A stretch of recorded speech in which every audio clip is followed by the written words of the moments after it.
Kalau untuk suara hewan di alam bebas kan wajar lah, ada suara jangkrik, ada suara yang lainnya termasuk suara gagak itu.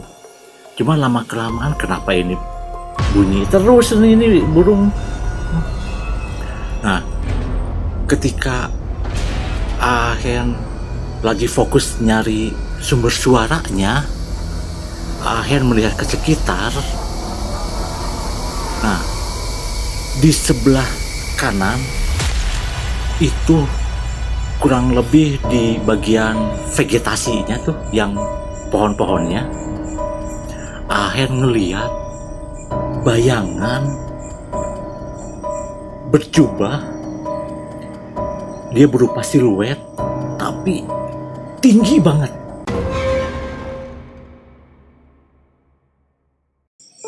Assalamualaikum warahmatullahi wabarakatuh. Selamat datang di channel Selepas Lembur. Kita akan membawakan kisah-kisah mistis yang menarik dan menyeramkan, tentunya dengan hikmah yang terkandung di dalamnya. Pada episode kali ini kita akan mendengarkan kisah dari narasumber kita, yaitu Ahen. Dia akan menceritakan tentang apa nih, Ahen? Episode kali ini Ahen akan menceritakan tentang pengalaman mistis ketika camping di Bandung Utara. Wah, kisah yang menarik sekali nih tentang kisah mistis dan horor pada saat camping. Mari kita simak bersama-sama. Silahkan, Ahen. Oke. Nah, jadi teman-teman, ini pengalaman Ahen. Kejadiannya itu waktu kelas 2 SMA mau mendekati ujian naik ke kelas 3 SMA.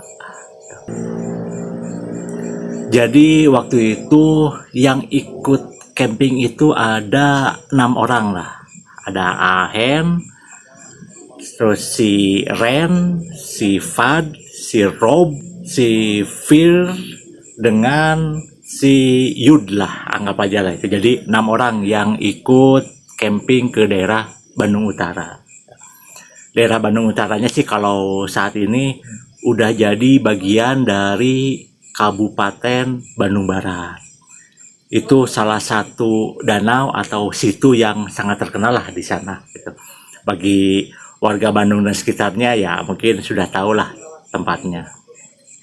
Nah, jadi Ahen ingat itu kan di hari Sabtu berangkatnya itu kurang lebih sekitar jam 9 pagi. Nah, seperti biasa lah, karena udah janjian kumpul berenam, yang tadinya sih lebih banyak lagi, cuman yang jadi kan 6 orang yang tadi disebutin. Udahlah kita berangkat ke tujuan lah. Awalnya kan dari daerah kota itu kita menuju ke daerah atas pakai angkutan umum. Tuh, udah siap-siap tuh. Yang punya ransel besar, alat masak, bahan-bahan makanan, tenda, dan segala macam kita udah siapin lah. Meskipun hanya bermalam 1 hari saja. Tuh. Jadi ketika kita udah turun dari angkutan umum menuju ke gerbangnya, kita harus jalan kaki lah menuju danau yang terkenal itu. Memang sih kalau untuk di zaman itu tuh, untuk di 2000 awal, tempat itu masih bisa untuk umum. Jadi untuk yang mau wisata ke sana ada gerbang petugasnya. Di sana juga di perjalanan ada beberapa warung dan melewati perkebunan warga juga. Cuman kalau untuk saat ini nih, di tahun-tahun ini kayaknya tempat itu udah dikhususkan untuk tempat pelatihan militer. Oh iya. Ya mungkin kalau yang warga situ udah pada tahu lah.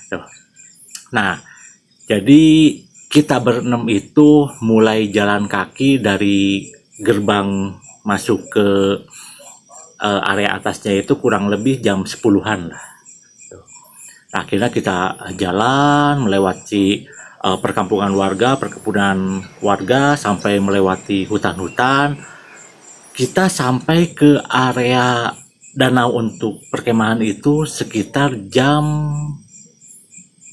6 lah, karena di perjalanan itu sayup-sayup udah ada terdengar azan maghrib. Oh, berarti perjalanan lama ya dari jam 10? Wah, lumayan ya. Nah, jadi waktu itu kan ya Ahen dengan teman-teman juga bukan profesional, belum punya banyak pengalaman untuk hiking. Nah, kemudian sebenarnya yang bikin lama itu banyak istirahat sama nangkring dulu di warung, itu yang bikin lamanya. Pantesan. Iya. 10 sampai maghrib. Iya. Banyak berhentinya berarti ya. Ya, ya memang itu kan tujuannya itu hanya bermain lah, kita senang-senang, pengen ke alam sambil menikmati. Jadi nggak terburu-buru lah. Iya. Nah, di situ maghrib sampailah sudah ke tempatnya itu. Kita ya nyiapin untuk tenda, untuk saluran saluran air, takutnya kalau hujan. Udah itu kita siapin juga buat tempat perapian. Ya kita santai-santai aja lah, nggak keburu-buru kemana, karena tujuannya itu ya memang di pinggiran danau itulah kita campingnya. Nah, di situ kita dirikan 2 tenda. Ya seperti biasalah, ketika udah siap selesai sholat maghrib ke isya, kumpul-kumpul, cerita-cerita. Nah, awal dari cerita yang mistisnya itu kurang lebih dari sekitar jam 12 malam ke atas lah. Belum tidur itu jam 12 malam itu. Jadi waktu awalnya kan kita udah siap-siap, udah nyiapin makan malam, kita makan bareng, ngobrol, cerita-cerita, ada yang main gitar juga. Itu kalau nggak salah kami istirahat itu sekitar jam setengah 12 malam. Setengah 12 malam itu mulailah udah kerasa pada capek, pada ngantuk. Masuklah itu ke tenda masing-masing gitu.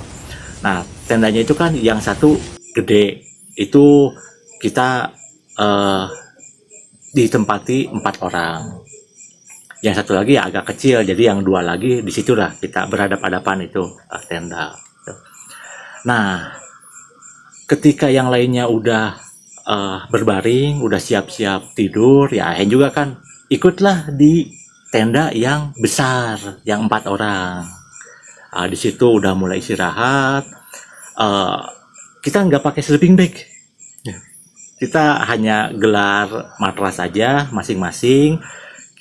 Bantalnya juga dari tumpukan baju ganti, ya karena ya bukan profesional sebenarnya, hanya untuk hiburan aja lah. Waktu malam itu Ahen sebenarnya masih kuat lah, nggak ngerasa capek, ya nggak ngerasa ngantuk juga lah, udah lewat dari tengah malam itu.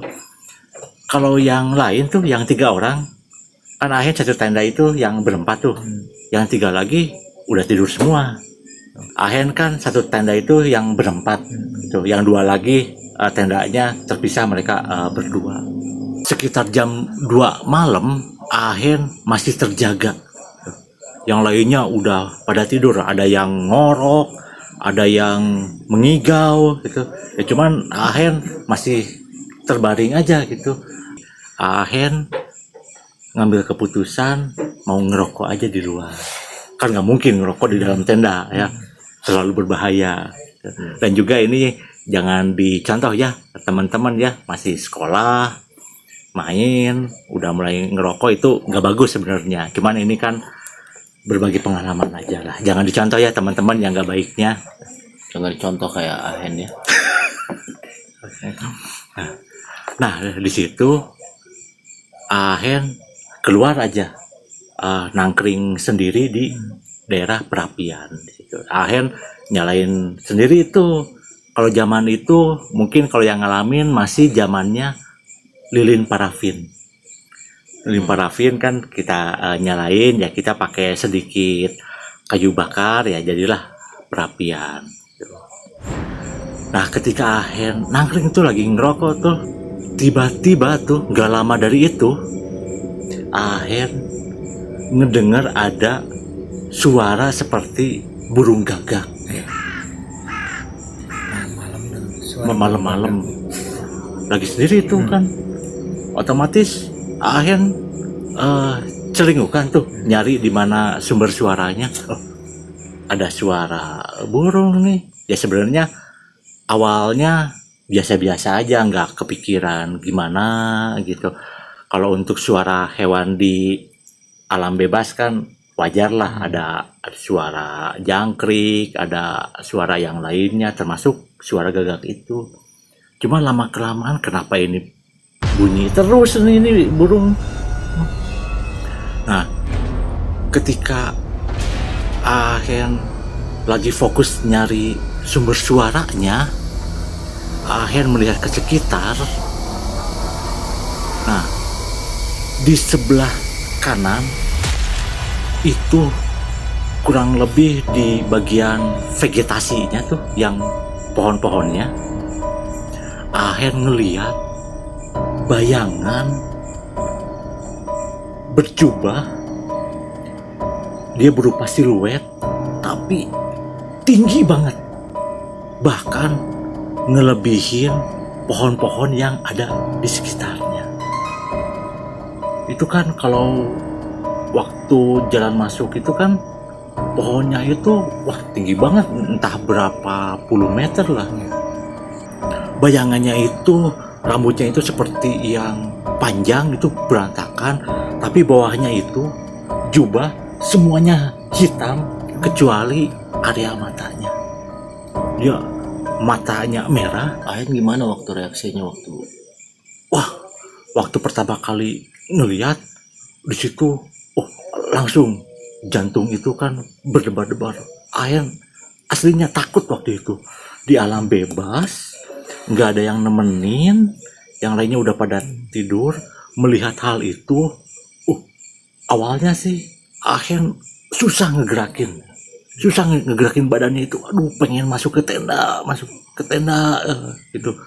Akhirnya ya Ahen mencoba berdoa lah di situ. Berdoa ya dengan ayat-ayat yang Ahen tahu, yang Ahen hafal. Alhamdulillah, mungkin dalam sekian detik kemudian Ahen udah bisa gerak, langsung lempar rokoknya tuh masih nyala. Ahen masuk aja ke tenda, langsung Ahen tutup aja. Nah ketika Ahen ada di dalam tenda, Ahen ngedengar suaranya itu kayak cewek yang berteriak-teriak. Kayak gitulah. Kayak gagak ya, suara gagak ya. Kayak suara gagak juga, tapi makin Ahen dengerin suaranya mirip suara teriakan cewek. Nah, karena suaranya itu kan Ahen ngerasain semakin mendekat, takutnya itu kan ada apa-apa ngerobohin tenda atau apa. Ahen coba ngintip lah dari bagian jendela. Tuh Ahen buka tuh bagian jendelanya. Ahen lihat ke arah yang tadi si bayangan itu ada, itu kan cuman hanya terdengar suaranya aja. Kayak gitu. Waktu Ahen masuk ke tenda itu nggak ngebangunin teman-temannya. Nggak inget Ahen. Waktu itu nggak kepikiran tuh bangunin teman yang lain, udah nggak kepikiran. Takutnya itu udah dekat, udah mau mengganggu lebih lanjut begitu. Ya Ahen cobalah memberanikan diri sambil baca-baca lah di dalam hati itu.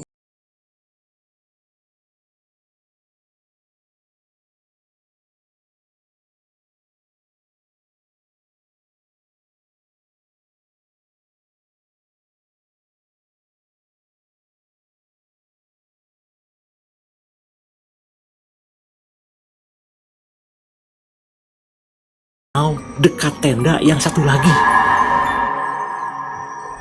Ahen itu kaget aja. Meskipun dalam hati baca-baca ayat, baca-baca surat, tapi Ahen gak bisa melepaskan penglihatan dari sosok itu. Padahal cuman sedikit tuh dari pintu tenda, sletingnya di kebawahin sedikit, Ahen lihat, udah gemeter aja. Udah gemeter, udah gak bisa dilepasin ini. Tuh.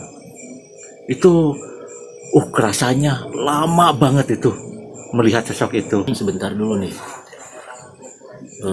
Sebelum tadi perjalanan, apakah ada sesuatu yang misalnya teman-teman atau Ahen mengganggu atau iseng di jalan, di perjalanan itu?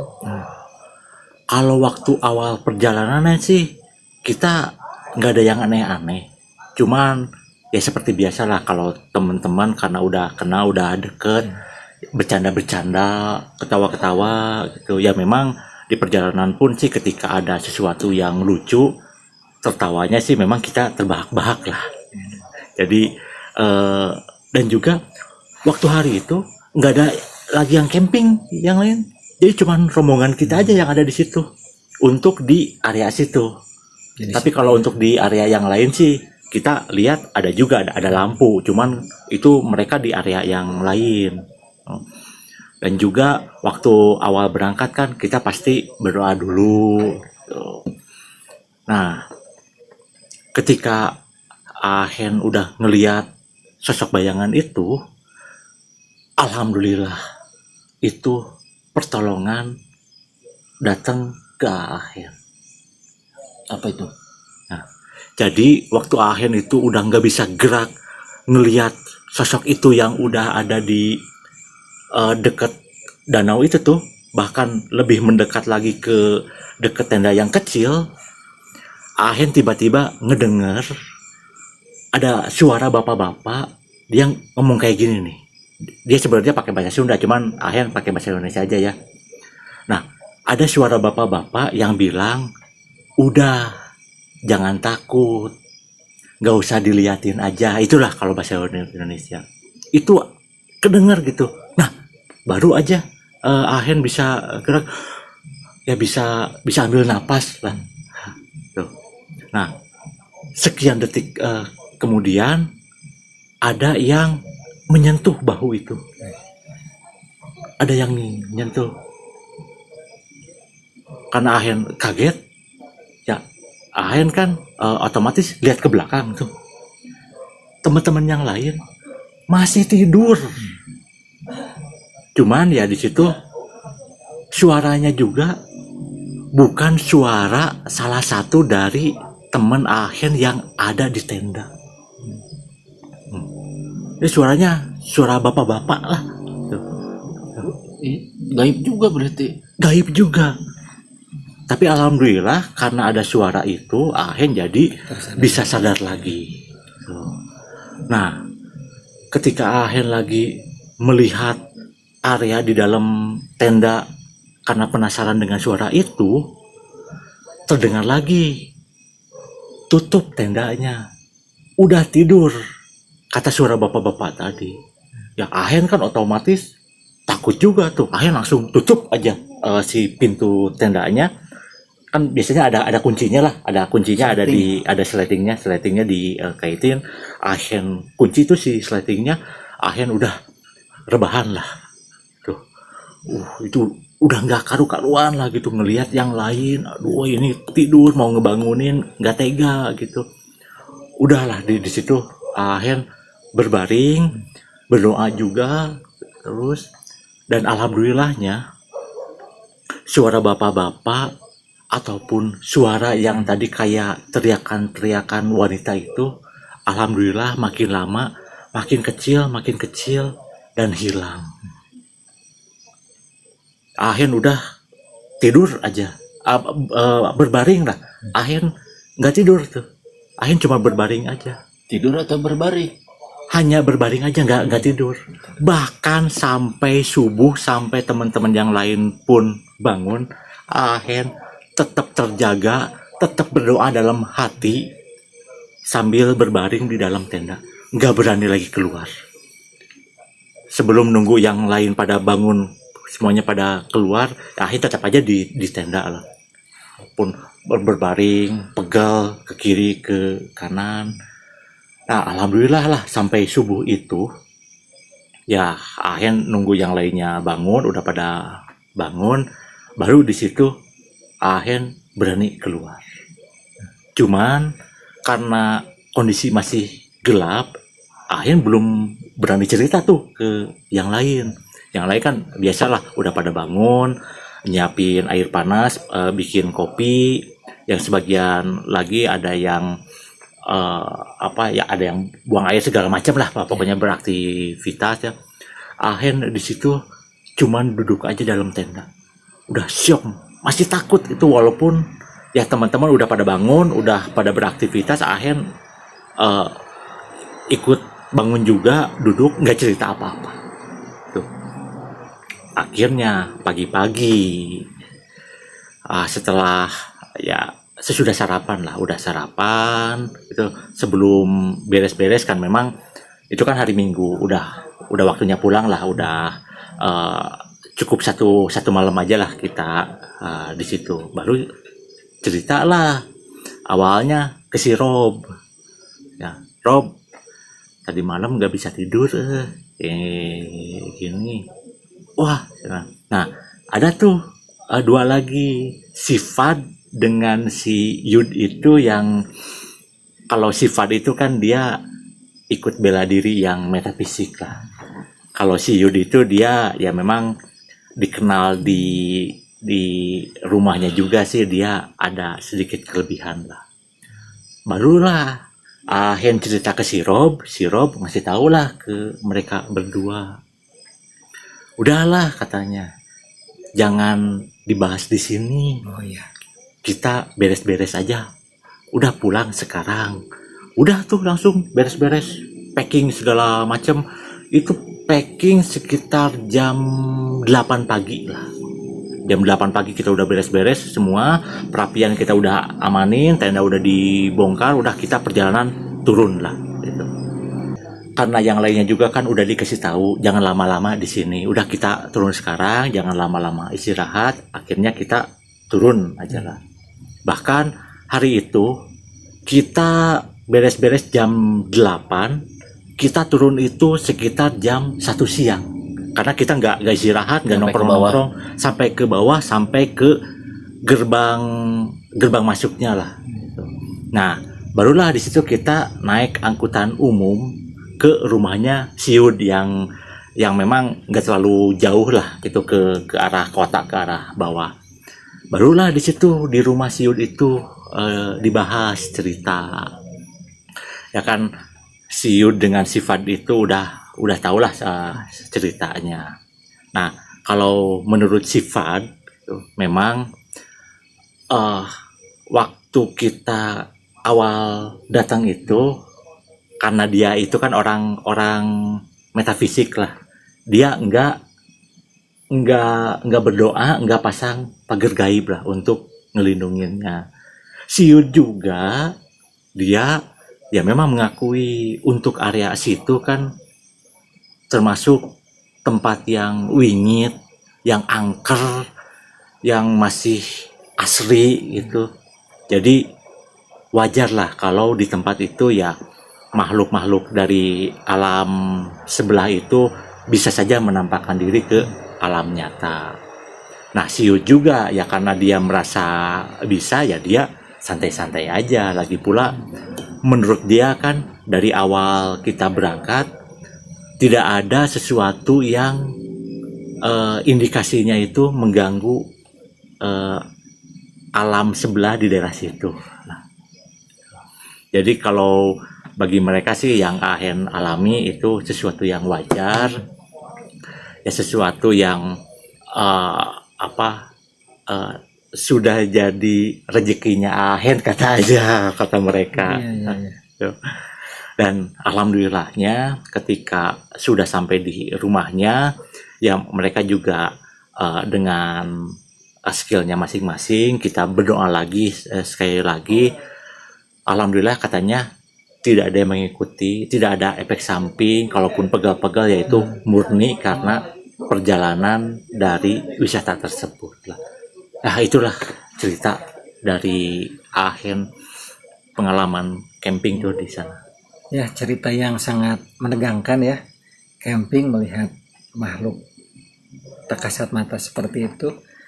Bagaimana Bang Mayo, hikmah apa yang bisa diambil dari kisah yang disampaikan oleh Ahen? Hikmah yang dapat diambil dari cerita Ahen itu sebenarnya bahwa kita di dunia itu hidup berdampingan dengan makhluk yang lain, dan kita juga harus berdoa selalu. Oke, jadi maksudnya kalau kita di tempat-tempat yang seperti itu harus bisa menjaga ucapan dan perbuatan kita agar terhindar dari hal-hal negatif. Oke, terima kasih terhadap teman-teman yang sudah menyaksikan kisah kita dari awal sampai akhir. Jangan lupa like dan subscribe channel kita. Tetap saksikan cerita kita selanjutnya hanya di channel Selepas Lembur.